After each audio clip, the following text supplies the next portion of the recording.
चार युगों सतयुग, त्रेता युग, द्वापर युग और कलयुग की शुरुआत और उनके क्रम का वर्णन हिंदू धर्म के प्राचीन ग्रंथों और पुराणों में मिलता है। प्रत्येक युग एक विशेष नैतिक और आध्यात्मिक स्थिति का प्रतीक है और उन्हें भगवान द्वारा सृष्टि के संचालन के लिए नियोजित समय चक्र के हिस्से के रूप में देखा जाता है। सतयुग सत्य युग की शुरुआत। सतयुग को सत्य का युग कहा जाता है और यह चारों युगों में सबसे पहला और सबसे लंबा युग है। इसे स्वर्ण युग भी कहा जाता है क्योंकि इस युग में धर्म और सत्य सर्वोच्च होते हैं। सतयुग की शुरुआत तब मानी जाती है जब भगवान विष्णु ने सर्वप्रथम इस संसार की रचना की और जीवों को जीवन जीने के साधन दिए।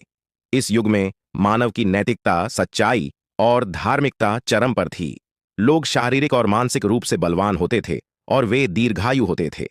पुराणों के अनुसार सतयुग में मनुष्यों की आयु हजारों वर्ष होती थी और वे पापों से मुक्त रहते थे। इस युग की शुरुआत में भगवान विष्णु ने पृथ्वी पर अवतार लिए, जैसे कि मत्स्य अवतार, जो इस युग के समय की धार्मिकता और स्वाभाविकता का प्रतीक है। इस युग में कोई झूठ या छल कपट नहीं था और सभी जीव धर्म का पालन करते थे। त्रेता युग की शुरुआत। त्रेता युग सतयुग के बाद आता है और इसे रजोगुण प्रधान युग कहा जाता है। इस युग का नाम त्रेता इसलिए पड़ा क्योंकि इस समय तीन महान अवतारों की कथा प्रसिद्ध है। भगवान विष्णु का वामन, परशुराम और राम अवतार। त्रेता युग का आरंभ तब हुआ जब पृथ्वी पर धर्म की मात्रा घटने लगी और अधर्म ने अपनी जगह बनानी शुरू की।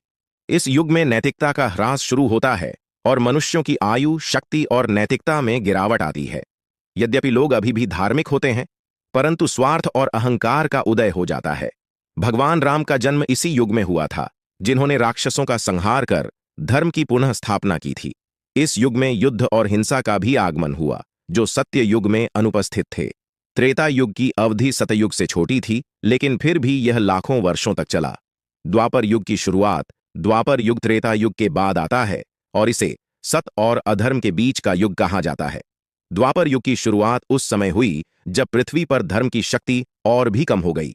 इस युग का प्रमुख अवतार भगवान कृष्ण थे, जिन्होंने महाभारत के युद्ध में पांडवों का मार्गदर्शन किया और धर्म की रक्षा के लिए गीता का उपदेश दिया। द्वापर युग में समाज में असमानता, असुरक्षा और संघर्ष बढ़ गए थे। लोग अपने स्वार्थ के कारण अधिक अनैतिक कार्यों में प्रवृत्त हो गए थे। द्वापर युग में नैतिकता और धार्मिकता का ह्रास और भी अधिक हो गया था और यह युग हिंसा, छल और कपट का युग बन गया। यद्यपि सत्य का अस्तित्व अब भी था, लेकिन इसे प्राप्त करना कठिन हो गया था। महाभारत के युद्ध के बाद द्वापर युग का अंत हुआ और कलयुग का आरंभ हुआ। कलयुग की शुरुआत। कलयुग चारों युगों में अंतिम और सबसे छोटा युग है, लेकिन इसे सबसे चुनौतीपूर्ण और अवनति का युग माना जाता है। कलयुग की शुरुआत महाभारत के युद्ध के बाद भगवान कृष्ण के पृथ्वी से प्रस्थान के साथ मानी जाती है। कलयुग में धर्म का ह्रास चरम सीमा पर होता है और अधर्म का बोलबाला होता है। मनुष्य के स्वभाव में क्रोध, ईर्ष्या, स्वार्थ और असत्य का वर्चस्व होता है। कलयुग को अज्ञानता और पाप का युग माना जाता है, जिसमें मनुष्य अपनी नैतिक और आध्यात्मिक क्षमता को खोने लगता है।